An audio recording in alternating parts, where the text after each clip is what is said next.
Okay, let's look at a question. Find the Fourier series of the function f of x is equal to x plus mod x on the interval minus pi to pi. നിലവിലുള്ള function നമുക്ക് X plus mod X ആണ്. Define ചെയ്തിരിക്കുന്നത് minus pi മുതൽ pi വരെയാണ്. അപ്പോൾ ഈ function X continuous ആണ്, mode X continuous ആണ്. There some is also continuity ഇവിടെ ഉണ്ട്. അപ്പോൾ കണ്ടിന്യൂറ്റി ഉള്ള ഫംഗ്ഷനാണ്. അങ്ങനെ കണ്ടിന്യൂറ്റി ഉള്ള ഫംഗ്ഷൻ ആണെങ്കിൽ നമുക്ക് ഫോറിയർ കാണാനൊക്കെ എളുപ്പമാണ്. കൺവേർജൻസ് ടെസ്റ്റ് ചെയ്യാൻ എളുപ്പമാണ്. കൺവേർജൻസിന് വരുന്നേ ഉള്ളൂ. അപ്പോൾ നമുക്ക് ആദ്യം ഈ ഫംഗ്ഷൻ എന്താണെന്ന് നോക്കാം. F of x is equal to x plus mod x equal to x minus pi മുതൽ 0 വരെ മോഡ് എക്സിൻ്റെ വാല്യൂ മൈനസ് എക്സ് ആണ്. അങ്ങനെയാണെങ്കിൽ മൈനസ് എക്സ് പ്ലസ് എക്സ് എന്തായി മാറും? 0 ആയി മാറും. അപ്പോൾ മൈനസ് പൈ മുതൽ 0 വരെ വാല്യൂ 0 ആണ്. അപ്പോൾ 0യിൽ രണ്ട് വാല്യൂ എന്ത് തന്നെയാണ്? 0 തന്നെ കിട്ടും. അപ്പോൾ 0യിൽ ഇൻക്ലൂഡിംഗ് ആയിട്ട് വാല്യൂ 0 കിട്ടും. ഇനി 0 മുതൽ പൈ വരെയുള്ള value if x is positive then mod x is x itself. So x plus x that is equal to 2x. അപ്പോൾ ഇങ്ങനെയാണ് ഗ്രാഫ് വരുന്നത്. ഇതിൻ്റെ കർവ് നമുക്ക് നോക്കാം എങ്ങനെ ഉണ്ടാവുമെന്ന്. ഓക്കെ, ഇവിടെ പൈ ആണ്, ഇവിടെയാണ് മൈനസ് പൈ എന്ന് ഇരിക്കുക.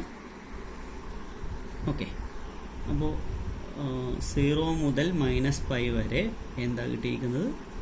മൈനസ് പൈ മുതൽ 0 വരെ 0 ആണ്. അപ്പോൾ കർവ് ഇവിടെ ഇങ്ങനെ ഉണ്ടാവും. ഓക്കെ, ഞാൻ റെഡിൽ വരയ്ക്കാം. ഓക്കെ, ഇങ്ങനെയായിരിക്കും.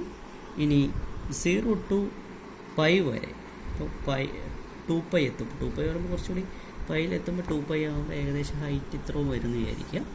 അപ്പോൾ ഇവിടെ പക്ഷേ ഒരു ഓർക്കേണ്ടത്, ഇവിടെ ഒരു ഹോളുണ്ട്. ഇവിടെ ഞാൻ ഡിഫൈൻ ചെയ്തിട്ടില്ല ഫംഗ്ഷൻ. പിന്നെ ഇവിടെ നിങ്ങളുടെ 2x എന്ന് പറഞ്ഞാൽ ഒരു ലീനിയർ ഫംഗ്ഷനാണ്, ലൈൻ ആയിരിക്കും. ഓക്കെ, അപ്പോൾ ഇങ്ങനെ ആയിരിക്കും. അപ്പോൾ ഇവിടെയും ഹോളാണ്, കാരണം ഇവിടെ ഡിഫൈൻ ചെയ്യാത്തത്. അപ്പോൾ ഇതാണ് ഫംഗ്ഷൻ. അപ്പോൾ പീരിയഡ് ഞാൻ ഇതിൻ്റെ പീരിയഡ് 2π ആയിട്ട് കൺസിഡർ ചെയ്യുക വെച്ച് കഴിഞ്ഞാൽ വേവ് ആയിട്ട് വീണ്ടും വരിക ചെയ്യുക. അപ്പോൾ ഞാൻ ഇങ്ങോട്ട് ഡിഫൈൻ ചെയ്യുകയാണെങ്കിൽ ഇപ്പോൾ ഈ ഷേപ്പാണ് കർവ്. ഇപ്പോൾ ഇങ്ങനെ വീണ്ടും അതേ പൊസിഷനിൽ നിന്ന് ഇവിടെ നിന്ന് സ്റ്റാർട്ട് ചെയ്ത് ഇങ്ങനെ നിങ്ങൾ ഫിസിക്സ് പഠിക്കുന്ന കുട്ടികളാണ്, അപ്പോൾ നിങ്ങൾക്ക് പെട്ടെന്ന് മനസ്സിലാവും. സ്മോളിലാണെങ്കിൽ ഇങ്ങനെ റിപ്പീറ്റ് ചെയ്ത് പോകും. ഇത് ഹോൾ റിയൽ ലൈനിൽ ഞാൻ ഡിഫൈൻ ചെയ്താൽ ഇത് റിപ്പീറ്റ് ചെയ്ത് പോകും. ഓക്കെ, ഇതൊരു തരം വേവാണ്, ഇങ്ങനെ പോകുന്നത്. ഇനി ഇതിൻ്റെ ഫോറിയർ സീരീസ് കാണാനാണ് നമ്മളോട് പറഞ്ഞിരിക്കുന്നത്. അപ്പോൾ ഞാൻ ആദ്യം എ നോട്ടിൻ്റെ ഡെഫിനേഷൻ എന്താ? A nought equal to 1/2π into minus pi to pi f of x d x. Okay, അപ്പോൾ ഇനി വാല്യൂ കണ്ടുപിടിക്കാം. 1/2π into minus pi to pi f of x d x. ഞാൻ ഇതിന് രണ്ട് രീതിയിലാണ് ഫംഗ്ഷൻ ഡിഫൈൻ ചെയ്തിരിക്കുന്നത്. 0 വരെ 0യും അല്ലാത്ത കേസിൽ 2xുമാണ്. അപ്പോൾ ഞാൻ അത് സബ്സ്റ്റിറ്റ്യൂട്ട് ചെയ്ത് 1/2π into minus pi to 0 dx plus 0 to pi 2x dx. അത് ഇൻ്റഗ്രേഷന് ഞാൻ ഏത് ഇൻ്റർവൽ വെച്ചിട്ടാണോ ചേഞ്ച് ചെയ്ത് കട്ട് ചെയ്തെടുത്ത്. ഓക്കെ, രണ്ടായി സ്പ്ലിറ്റ് ചെയ്ത് which is equal to integral 0 value 0 ആണ്. It become 0 first integral. Second 2xൻ്റെ ഡെറിവേറ്റീവ് എന്താണ്?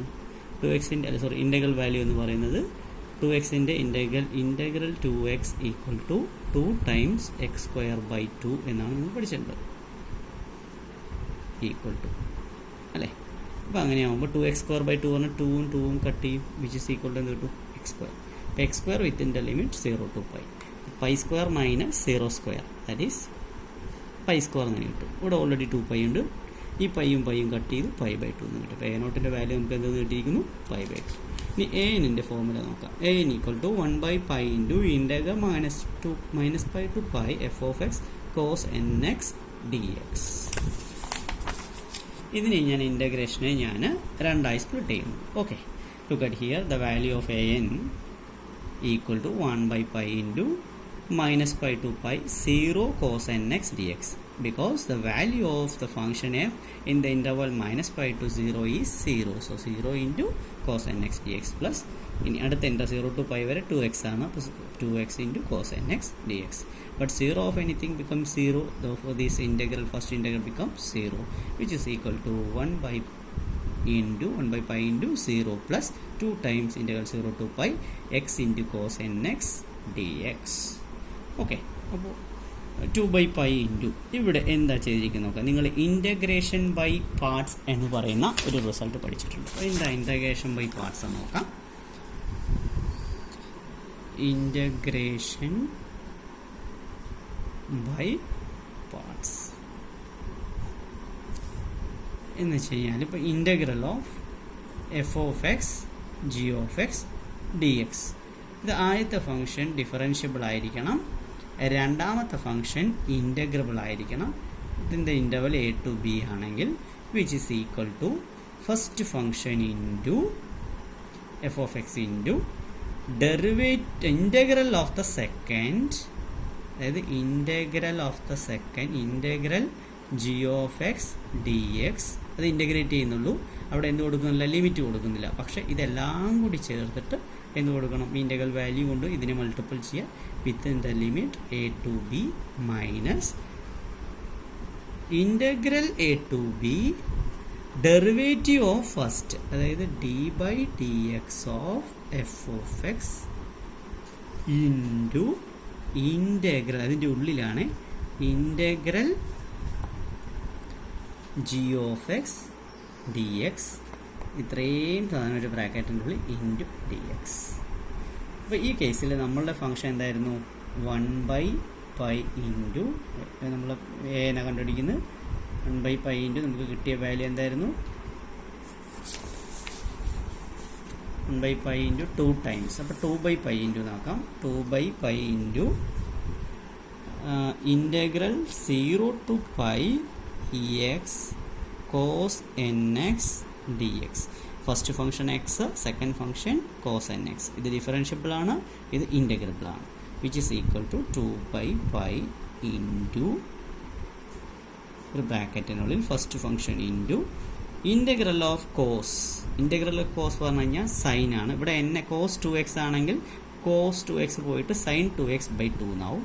cos nx ആണെങ്കിൽ ഇൻ്റഗ്രൽ cos nx dx equal to sin nx/n എന്ന് കിട്ടും. അപ്പോൾ ഇവിടെ കിട്ടും sin nx/n within the limit 0 to π minus integral 0 to π derivative of first function എക്സിൻ്റെ ഡെറിവേറ്റീവ് എന്താ, 1 ഇൻറ്റു ഇൻ്റഗ്രൽ ഓഫ് കോസ്, വീണ്ടും ആ വാല്യൂ എന്താ കിട്ടിയത്, sin nx/n within the limit into dx. ഇവിടെ ബ്രാക്കറ്റ് ക്ലോസ് ചെയ്യുക. വിച്ച് ഈസ് ഈക്വൽ ടു ആ value ആണ് ഇവിടെ കൊടുത്തിരിക്കുന്നത്. വിച്ച് ഈസ് ഈക്വൽ ടു ഇവിടെ സബ്സ്റ്റിറ്റ്യൂട്ട് ചെയ്ത് നോക്കാം. 2/π ഇൻറ്റു പൈ ഇവിടെ കൊടുത്താൽ π into sin nπ/n minus 0 minus ഇത് sin nxൻ്റെ ഡെറിവേറ്റീവ് എടുത്തു കഴിഞ്ഞാൽ sin nxൻ്റെ ഇൻ്റഗ്രൽ എന്താണെന്ന് നോക്കാം. സൈഡിൽ integral sin nx dx equal to minus cos nx/n എന്നാണ്.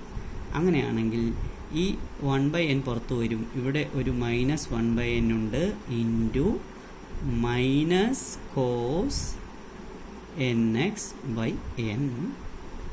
Okay, within the limit 0 to π, which is equal to 2/π into π into sin nπ. Multiple of pi ആംഗിളിലെല്ലാം സൈൻ എന്തായിരിക്കും, 0 ആയിരിക്കും. ഓക്കെ, അപ്പോൾ പൈയുടെ മൾട്ടിപ്പിൾസിലെല്ലാം സൈൻ 0 ആണ്. അപ്പോൾ സൈൻ വാല്യൂ ഈ വാല്യൂ 0 ആയിപ്പോയി. So ഈ ടോട്ടൽ വാല്യൂ 0 ആയിപ്പോയി. പിന്നെ എന്താണുള്ളത്, ഒരു മൈനസ് ഉണ്ട്, വേണമെങ്കിൽ ഈ മൈനസിനെ പുറത്തേക്ക് എടുക്കാം. അങ്ങനെയാണെങ്കിൽ ഇവിടെ ഒരു n ഉണ്ട്, അതിന് പുറത്തേക്ക് എടുക്കാം. 1/n² into cos nπ minus cos 0. ഇത് പുറത്തേക്ക് വന്നു കഴിഞ്ഞാൽ 2/πn² into cos nπ. cos nπയുടെ വാല്യൂ മൾട്ടിപ്പിൾസ് ഓഫ് പൈയിൽ കോസിൻ്റെ വാല്യൂ -1/n ആണ്. ഇത് cos π ആണെങ്കിൽ -1 ആണ്, cos 2π ആണെങ്കിൽ 1 ആണ്. അപ്പോൾ ഈവൺ ഓട് മാറുന്നതനുസരിച്ച് മാറിക്കൊണ്ടിരിക്കും. അപ്പോൾ -1/n മൈനസ് cos 0 1 ആണ്. ഓക്കെ, ഈ വാല്യൂ നമുക്ക് കിട്ടും. അപ്പോൾ നോക്കാം, ഇവിടെ എന്ത് കിട്ടി, an = 2/πn² ഇൻറ്റു -1 -1 എന്ന് കിട്ടി. ഇതുപോലെ B N equal to 1/π into integral -2π f of x sin nx dx. അതുപോലെ ഞാൻ സോൾവ് ചെയ്ത് വരുമ്പോൾ ഇതേപോലെ തന്നെ 0 ആയിപ്പോയി ഒരു ടേം നോക്കാം. ഇവിടെ 0 to π വരെ 0 ആയിപ്പോയി. അടുത്ത കേസിൽ 2x കൊടുത്തു, ഇത് വീണ്ടും കട്ട് ചെയ്തു. അവസാനം നമുക്ക് ഇതിൻ്റെ ആൻസർ എന്ത് കിട്ടും? നിങ്ങൾക്ക് നോക്കിയാൽ മനസ്സിലാവും. -1n + 1 into 2 divided by n എന്ന് ബി എന്നിൻ്റെ വാല്യൂയും കിട്ടും.